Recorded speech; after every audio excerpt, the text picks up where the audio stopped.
Welcome back to Crossroads 307, where all things Wyoming come together. Whether it's ag, energy, environment, or social issues, we talk about it all here at the Crossroads. On this episode, we sit down for a chat with a Cheyenne native that goes by the name of Rod Miller. You might remember him from the last election cycle, where he competed against Representative Cheney for a House seat. And did I mention he's a handsome devil too? Today, we chat about a few issues, mostly revolving around this legislative budget session. Here's how it went. Take a look. Well, welcome to the show. This is Rod Miller.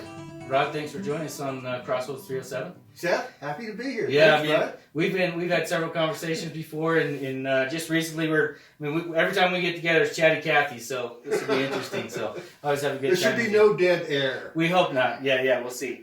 No, once we get done here, we'll send this off to Jeff, and Jeff will take care of it. We'll get it all edited out, and Great. So wanted to bring you on. Tell me a little bit about here. I didn't realize this, but before the show started, or before this interview started, Rod was telling me that he'd had some experience with the Stockbrokers Association. I had no idea. Oh yeah, I was a member for years. Okay. With President of Carbon County Stockbrokers Association, a subsidiary of the Wyoming Stockbrokers Association. Okay.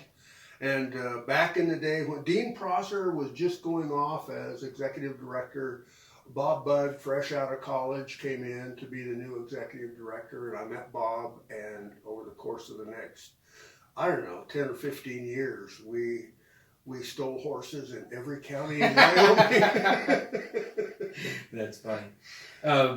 So today, one of the things we want to get to talking about today, Rod, was legislative sessions going on. Mm-hmm. You and I are friends on Facebook, and there's a kind of a Facebook community that's out there. We all kind of pay attention to different things. And one of the things that I actually really enjoy about you, if I could brag on you for just a second. Feel free.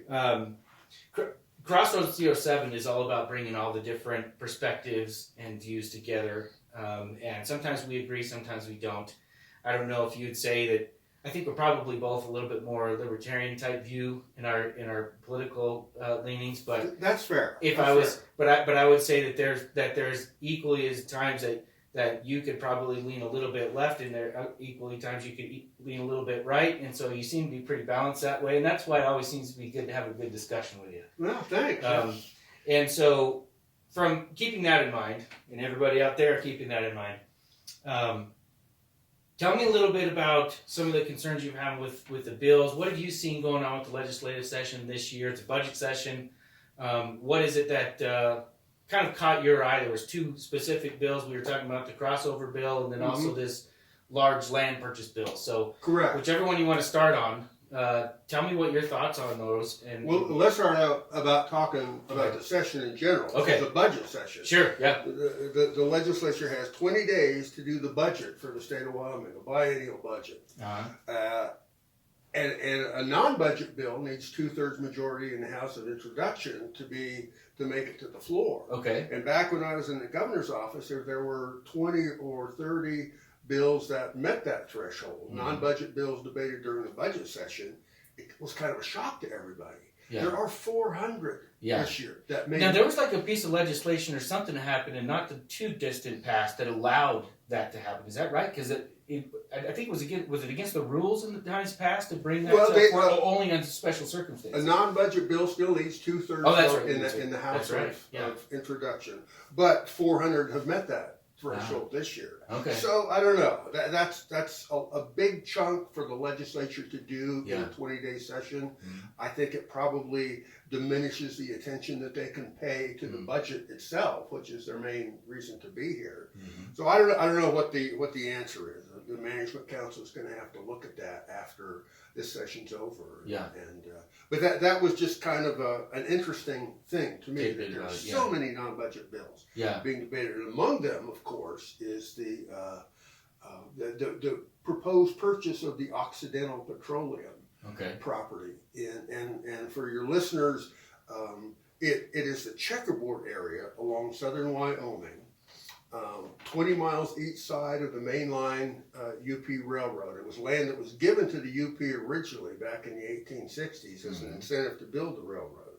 UP held on to that land, and it's in a checkerboard pattern. Alternate day, UP got, I think it's odd-numbered sections in each township. Yeah, okay, yeah. So UP held on to that until a few years ago when Anadarko Petroleum bought it, Phil Anschute's outfit. Mm-hmm. And just last year, Occidental Petroleum out of Houston bought Anadarko, bought the whole company for about $40 billion or something like that. It's going to shock a lot of people. Yeah, and what that did, that sort of put a crimp in Occidental's balance sheet. Mm. And Occidental shareholders are a little worried whether they're going to get a dividend anytime soon. So Occidental is flipping that land to try and raise some cash to help their balance sheet. And all of a sudden, Wyoming emerges as a potential buyer for this land. And it's 1 million acres of surface and mineral combined, fee simple absolute, both surface and subsurface. Okay. An additional 3 million acres of mineral estate. Just the subsurface, all through the checkerboard in Wyoming, Weld County, Colorado, and over in eastern Utah. So it's about 4 million acres total. 4 million acres altogether. Okay. Yes. Wow. And the deal was sprung on the state after the governor's State of the State message. He didn't mention it at all. Mm. In the governor's State of the State message, a couple of days later, there was a press conference that said, "Oh, by the way, we're looking at this land deal." Yeah. And very little information is available about it. Okay. We don't know precisely what property we're looking at. We just have a map. Mm-hmm. We have no idea what the asking price from Occidental is. Mm-hmm. And yet there are 2 bills in the legislature that are proceeding apace that would authorize the purchase of this property, sight unseen. And my bellyache with it is not the deal itself. If it's a good deal for the state of Wyoming, if it makes good fiscal sense and it diversifies our investment portfolio, then if we're not buying problems by buying this land, then I think we should proceed. But I think the legislature is being really hasty with this deal. The expenditure of public funds requires 2 steps. First step is authorization by the legislature, and the next step is appropriation. Okay. So the 2 bills working their way through the House and Senate now authorize. They complete the first step. That allow them to purchase it. Allow them to purchase it. Okay. So that's kind of. So in that sense, we agree on principle. Now we're just haggling over price. And if I'm understanding right, I put words in your mouth. But are you saying that shouldn't we figure out the price stuff first and then decide whether or not we actually want to do it, rather than saying, we want to do it, and then we'll hash out the details later? Is that the... Yeah. It's like, we'll use an analogy of if you want to buy a car. Okay. And somebody calls you up and says, "I got a car for sale." It's like $5,000. And you go to the bank and you get $5,000 worth of cash and you just leave it on the top of your dresser, and then go look at the car. It's invading our Permanent Mineral Trust Fund and the LSRA, the Legislative Stabilization Reserve Act, which is our rainy day funds. It is breaking open those piggy banks and exposing our liquid assets to this deal before we even know what the deal is. Yeah, I see how that makes sense to kind of say, well, what's going on here? So, quick question. I'm wondering, because it seems like to me that if I'm the state, right, and I'm not, but yes, you are. Well, what I mean is I'm not the representative. Right. And so, but if I'm looking at it, I'm saying, hey, there's a potential here. This could be a good deal for Wyoming. How do I actually approach that deal without knowing whether or not it's even something that, like in a negotiation type thing, right? So on one hand, it seems there could be a case that says, well, there's still not anything that's decided yet. Mm-hmm. It still could be decided that, no, it's not a good deal and we aren't going to do it. But there has to be the first step that says, is that something that we're going to explore? And so is it, in some view, I think that it might be, well, we're just trying to get to the table with this legislation. We still have a ways to go, and in that way, the public's still going to be in it. So from that perspective, is there an issue with taking that first step? what is the risk in there in doing that? Does it open it up to future issues? Correct. Okay. I see. The legislation authorizes the expenditure of our permanent mineral trust fund and rainy day account on unspecified assets. Unspecified is the issue. Unspecified assets. Yeah. Now there's a deadline to that. It has to happen by 2021 or something like that. Okay. But if this deal does not go through, then the legislative authorization for expenditure of our permanent mineral trust fund is still on the table. Okay. So I think a more prudent course for the governor and the legislature would be if there's interest in this deal, and there obviously is on the part of the state of Wyoming, authorize and appropriate a certain amount of money into the governor's contingency fund or some legislative account to actually do the due diligence on this deal. Okay. Find out what assets are being offered. Find out if some of those old oil leases along the UP have nasty old sludge pits on them that haven't been reclaimed, and if we're buying that. I see.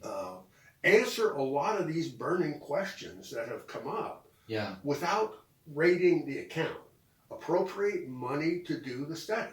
I see. Yeah, and that makes sense. I mean, wanted to take the prudent steps first. Exactly. Yeah. I hear what you're saying on that. Well, certainly raising an issue about it because, what was it, February 17th, at least that's when really the public said anything about it. That was a press conference with the governor and Dave Nicholas and Eli Beebout and I think the 5 electeds were there. So. I see. Well, it'll be interesting to watch and see how it kind of plays out on that issue. I think, and objectively speaking, and that's one of the things where I like talking to you because you're bringing up issues that are like, hey, we really need to pay attention to what we're going on here, guys. But we're not impugning motive. We're not trying to say that, we're just saying, hey, let's pay attention to what's going on here. And I think that's what we have a duty to do. I have no problem with the deal at all, Seth. Yeah. Because I don't know enough about the deal to have a problem with it. That makes sense. What gives me a little bellyache is the process that deal was brought forward. I think it is getting the cart before the horse. Yeah. Now, here's another example. A good share of that checkerboard land in eastern Wyoming, and I think probably the entire Weld County part, is over the Codell and the Niobrara Shale, which is a huge, big natural gas field.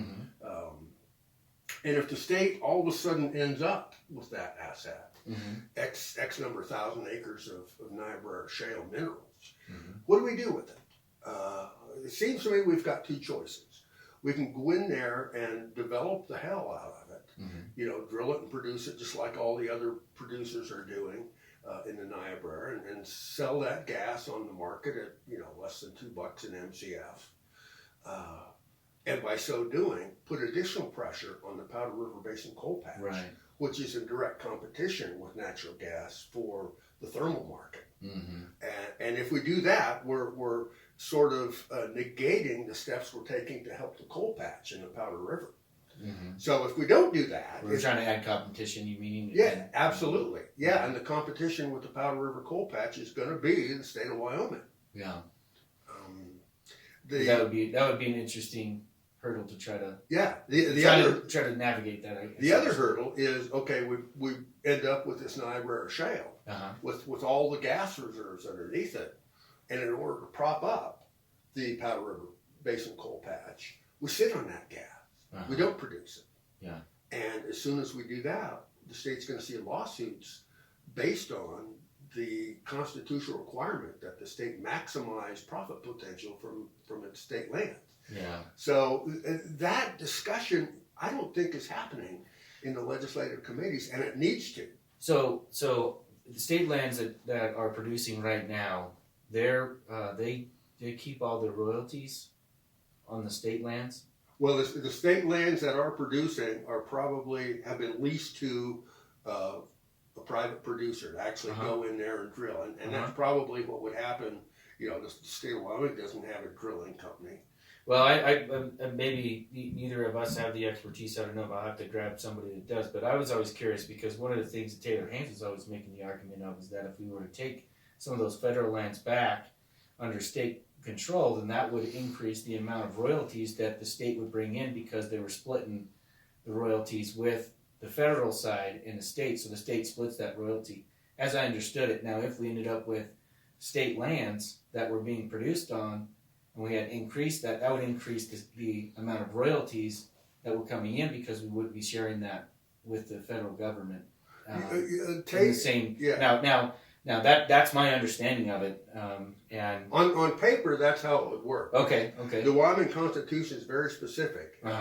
It says that upon statehood, we accepted all the federal lands from the federal government.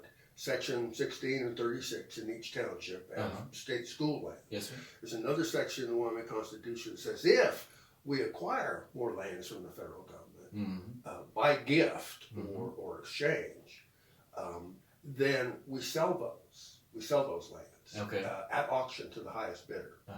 So that whole Wyoming would do a better job of managing the BLM or Forest Service kind of sounds good, but if you go deep on it, it's not going to happen. Yeah. Practically, it's not going to happen because the federal government is not going to give that up.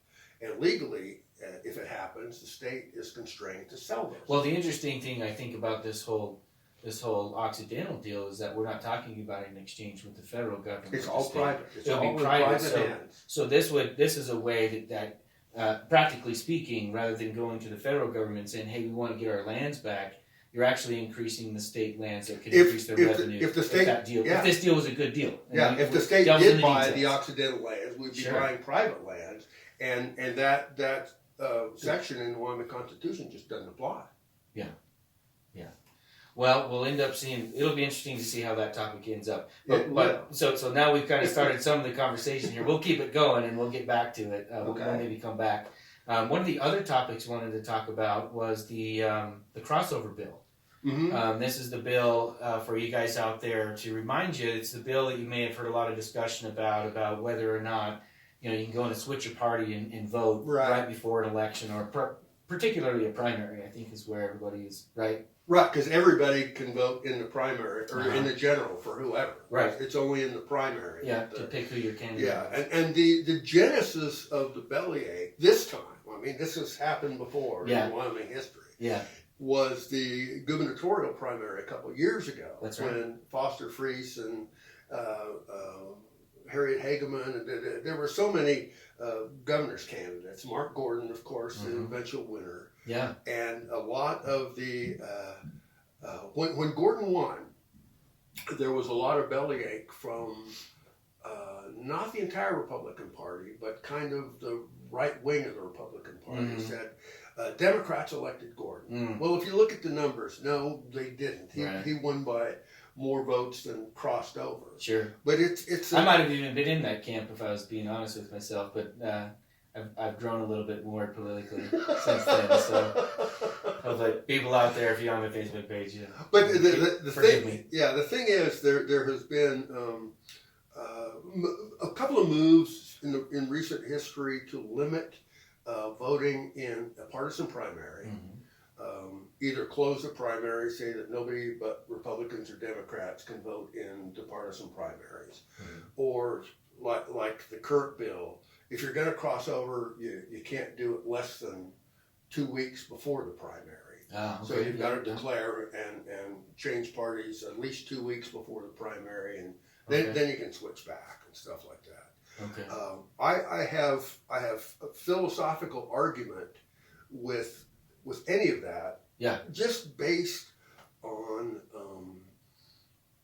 our political process is directed toward protecting the sanctity of votes of individuals. Okay. The term Democrat or Republic do not occur in the Wyoming Constitution. Okay. In fact, I should have brought my Constitution. Article 1, Section 3 of the Constitution. And a little history lesson. Sure, yeah. There are 10 rights enumerated in our federal Constitution, the Bill of Rights, Articles 1 through 10. Sure. In the Wyoming Constitution, there are 37 individual rights that the Constitution protects. And Section 3 of Article 1 is all of our natural and civil rights can only be protected if everybody has equal political rights. Equal, and consequently, no law, and I'm paraphrasing here, no Wyoming law will diminish anybody's ability to vote for whoever they want, except for if you're adjudicated incompetent in a court of law. Okay. And that's it. Yeah. Aside from that, the Constitution says any Wyoming citizen can vote for anybody they want. Now, so adjudicated in laws mean that if I commit a felony, a felony, or if you're like insane or something like that, mentally incompetent. Do you agree with that? Do you think that's been a hot topic too? We've been talking about that coming from the left. It's in the Constitution, so. Well, but what I mean is that there's a lot of talk right now. I think it's even Bernie Sanders who's saying that he thinks that we ought to be able to, that felons ought to be able to vote. I think there ought to be a path for them to reacquire. Okay. Right. To rehabilitate rather than just. Yeah. I mean, I have no problem with someone's civil rights being put in a drawer, let's say, until they paid their debt to society, have come out, and they go through a process to reacquire their voting rights, ability to own a firearm. Should be able to have a second chance somehow. I mean, yeah, everybody doesn't feel career criminal because they want to. Sometimes they end up being forced in the system, and that's the way to survive. Let's break that cycle if we can. Yeah. So I agree with you. I think there should be a process to reacquire those rights if they were taken away because of a felony, because of an adjudication. And I pulled you off. I'm sorry. So. Where was I? We were talking about the designated hitter and group. The Constitution, and you were talking about the Constitution of Wyoming zealously guarantees every citizen's vote to be able to vote for who their conscience dictates they vote for. Okay. Now, what this current bill does, and it's a watered down version of bills from a year or 2 years ago, applies only to the two major parties in Wyoming. It says that the two major parties, Republican and Democrat, can only cross over 2 weeks or more before the primary. And what that does is that discriminates against Republicans and Democrats, because that same language does not apply to independents or constitutional party or libertarian party. Yeah, and it's interesting how they singled out the two parties. And to your point, when it was originally established, we didn't have any of that. Yeah. In fact, there was a big debate on whether or not we were going to even have parties, and ended up with two, which obviously the people who voted for two won. But everything foundationally did not come from that. And so now what are we doing? So is the issue really about whether or not we should be allowing? No worries. Whether we should be allowing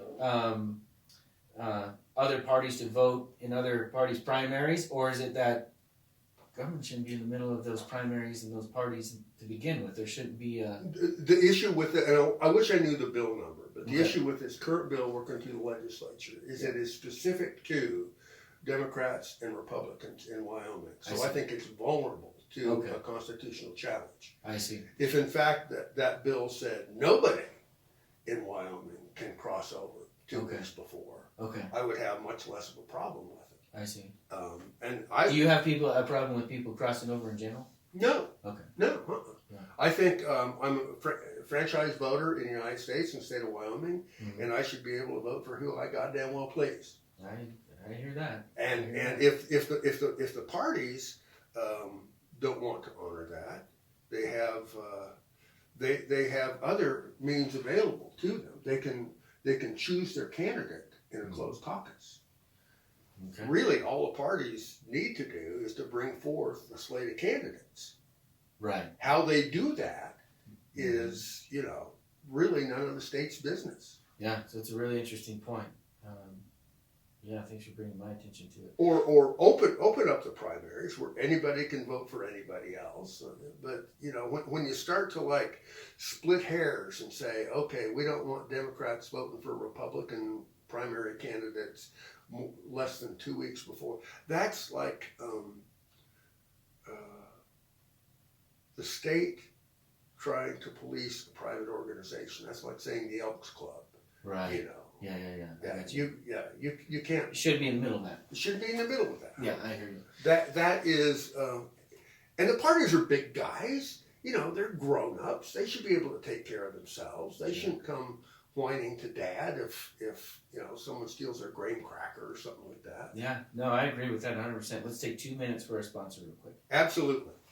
Encore Green Environmental uses their patent-pending conservation by design method to repurpose byproduct water for conservation, ag, and improved air quality. Visit encoregreenenvironmental.com. Okay, we're back. That was quick. That was quick. Yeah. So we've just got a few minutes left. So I'm going to shift topics now. So just to recap, the big land bill, Rod Miller says, hey, let's slow down. Let's do a little bit more due diligence before we start allocating this money or releasing this money, particularly from a rainy day fund. And then we can get to appropriations after that. So we need to do a little more due diligence on it. Yeah. Okay. And then as far as the crossover bill, hey guys, if you're going to put this limit in here, that's your prerogative, but let's not do it to just two parties. We can run into issues if we're either favoring or restricting any parties. That'll end up in court. Okay. All right. Last one, and I didn't almost bring this one on because we didn't talk about this one. The designated interrule. Yeah. The last one I wanted to ask you about.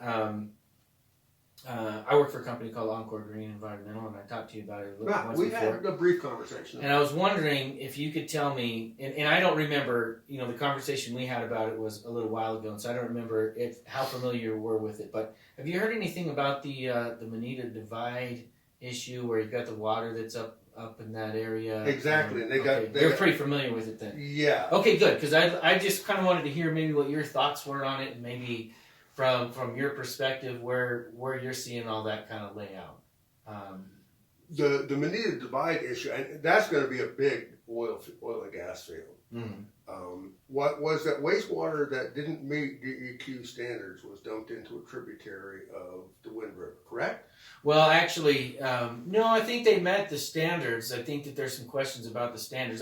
There may be some instances where they did meet the standard. I don't really know about that, but if they did, that was not the norm. Yeah. But there may be some questions about the standards that they did approve, just in general. But as I understand it, the question is you have these WIPDES permits that allow waters that have been treated, for example, to be released into tributaries or into rivers or things like that. And so once some of the water was cleaned, the question is should that water be going down into these tributaries where there is no dilution, there's no river current there. So if you dump water down it that will eventually get down into, say, Boysen Dam or Boysen Reservoir, then it would be diluted there once that water from the discharge point made it to a river.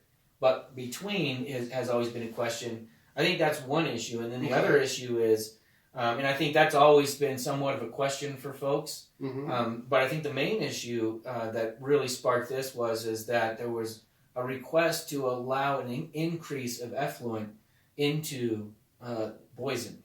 So not only is there this question it seems to me has kind of always been there, even though that it's just been done the way it's been done since the 60s. But the real question came is, okay, we've been maintaining this status quo. How do we feel about increasing the amount of water going into that river? And I think that's really what has sparked this new idea of uprising.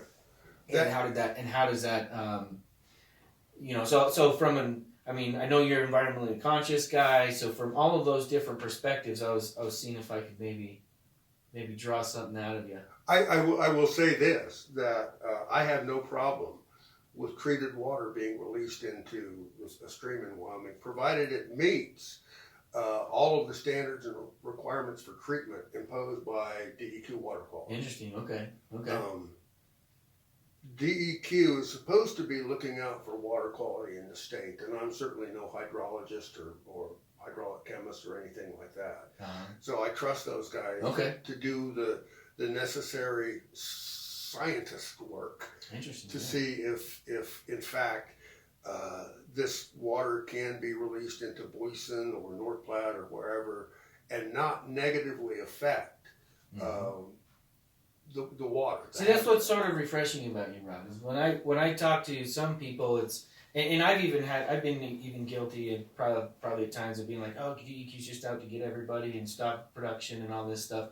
And I don't know, somebody could probably make a case that there was something unreasonable at some point, but I look at it as, man, they really do have a tough job, you know. Yeah, they do. And I think they really care about what the public is their concerns are, but I also think that they're trying to manage the differences with the science. They're really trying to do that correctly, and man, they sure have a tough job. So yeah, and those guys all, you put together a room of DEQ water scientists, and they're all going to have a political belief of one kind or another. They're people.